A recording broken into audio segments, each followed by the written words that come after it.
Our next guest believes the stock market correction could be sparked by something investors aren't thinking too much about right now, a recession. Joining us now, Jim Paulsen, Paulsen Perspectives blogger and veteran strategist. Jim, it's good to see you. Now, to be clear, you don't think a recession is necessarily in the cards, but the fact that people seem to be discounting it almost entirely, well, maybe that's going to change this year. Is that fair to say?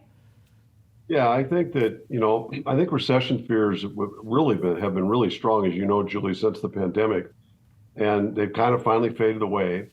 In fact, the Fed and the bond market now seem to be concerned a little bit about inflation creeping up and maybe the economy growing too much, so much so that the Fed has, sort of slowed down its easing campaign.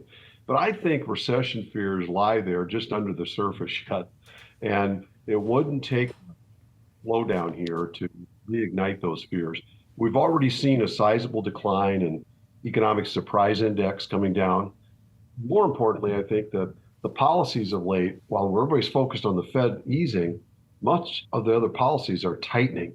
Since the Fed's eased in September, the 10-year bond yield's gone up by a full percentage point. The real value of the trade-weighted dollar index is up by about 8%, 6 to 8% over that same period of time.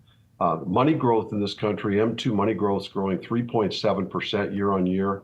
That's below the level of nominal GDP growth of 5%, which is just simply insufficient to maintain that growth rate. When I go back to 1960, when money growth is less than nominal GDP, real GDP growth declines in the coming year.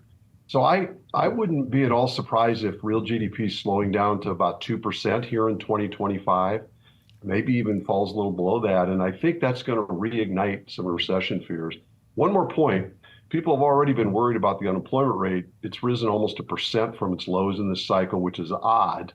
And just imagine it, I think it's 4.2. Imagine if that ticks up here at some point by 4.3 or 4.4, I could see where people get really nervous. And if we have a reignition of those, I could see some selling being brought to the stock market, including the tech stock.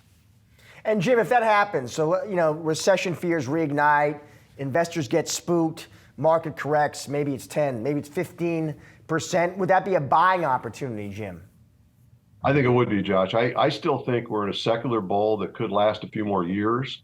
And we just haven't had, we haven't had a correction maybe in almost a year and a half.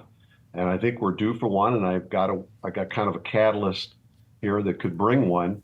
And I think it'd be a great buying opportunity. I wouldn't bet a lot on this because I think we're still in a bull market. I wouldn't raise a lot of cash. I don't think it's going to be fair.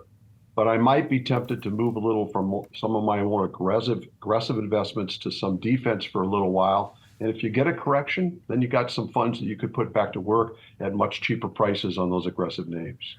Would defense be the bond market, for example, or would you, I know that you think bond yields right now are sort of out of whack, right? If you look at various historical indicators of bond yields, and it seems like some of them are kind of broken compared to what you do see historically.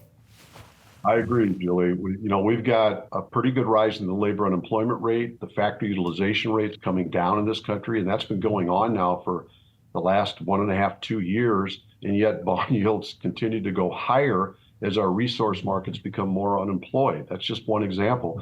Commodity prices are down 33% from where their highs were in 2022. Over that same time period, the 10-year yield's gone from under 3% to 4.6. The inflation rate's dropped from 9.1 to 2.7, and then 10-year yield's gone up. Those are rare things to have happen historically. Normally, interest rates sort of follow those trends lower. So I do think rates are too high, and I agree, if we get recession fears, I think there'll be a run to the 10-year Treasury. I think those rates will come down. I think the Fed, it'll open up the floodgate for the Fed to ease more aggressively. I think money supply will go up.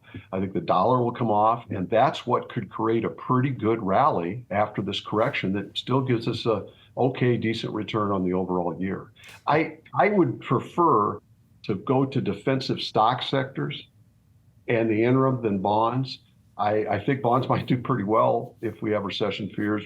but I think the stock market might ultimately do better on the balance of the year.